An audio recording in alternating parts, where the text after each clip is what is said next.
Now, the suttas give us the theory on how to practice, how to lead our lives. And it also gives higher teachings on how to purify our mind and control our mind. If we don't purify and control our mind, then even though we may understand that certain things we should not do, but we still do because we are not in control of our mind. We don't have whole of our mind. And if you don't have this control over your mind, certain things that you know that you should do, also sometimes you don't have the will to do. So attaining this purification and control of the mind is quite important. We know, for example, very ordinary things that we can be weak and do the wrong things or fail to do the good things. As the English saying goes, the spirit is willing but the flesh is weak. So a very good example is like committing adultery. A person may be a family man, because of constant contact with the secretary in the office, then emotional involvement may lead to adultery. So sometimes a person may know that it's wrong, but he keeps going in that direction because his mind is weak. So cultivation of the mind is very important. Then we can act according to the Dhamma. Otherwise, we may know some theory and yet we are not able to carry it out. So this purification of the mind is through meditation. And in the Buddha's teachings, Buddhist meditation is the first jhana, the second jhana, third jhana, and the fourth jhana.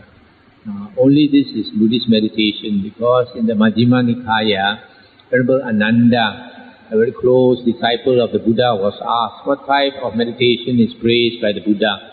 And he said, the first jhana, second jhana, third jhana, and fourth jhana. This is samatha meditation.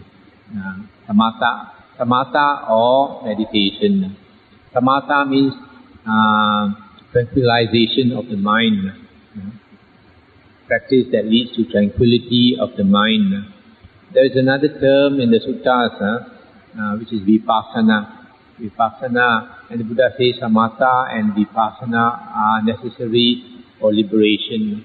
And this word vipassana means contemplation, and it has nothing to do with meditation. And nowadays, people have the wrong view that vipassana is vipassana meditation. Vipassana is contemplation, and the Buddha says in the suttas, there are 5 occasions when a person becomes liberated or becomes an arahant. The first one is listening, when he is listening to the Dhamma. The second is when he is teaching the Dhamma. The third is when he is repeating the Dhamma. The fourth is when he is reflecting on the Dhamma.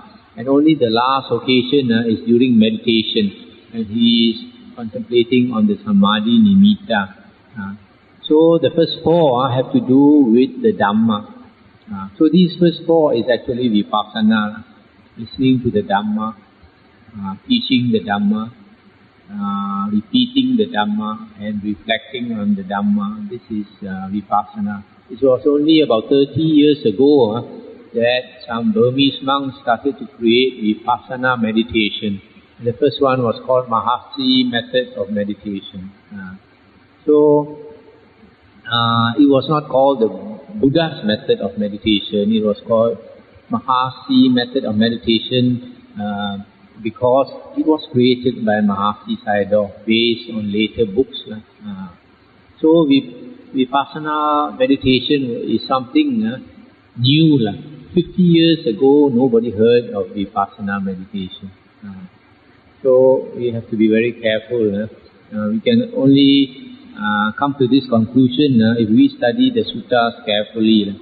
And unfortunately, some people are so taken up by meditation that they jump into meditation and then they are not bothered to study the Buddha's words. They don't know that the Buddha stressed on listening to the Buddha's words.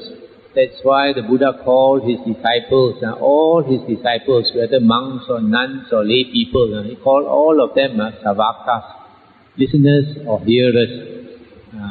So he wants all of us who are followers of the Buddha to listen to his words. If you don't listen to the Buddha's words, you are like those external ascetics who practice very hard on meditation or in their ascetic practices. And if they are successful, they end up something like Jesus Christ. Jesus Christ was a first-class meditator.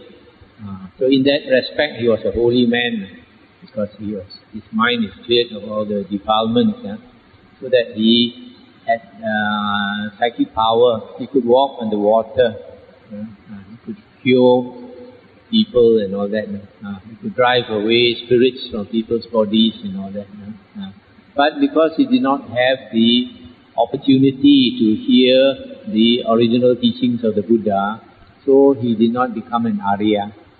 But such a person, because he had attained the 4 jhanas, if he had the opportunity to hear the Buddha's words, he can easily become enlightened, become an Arahant.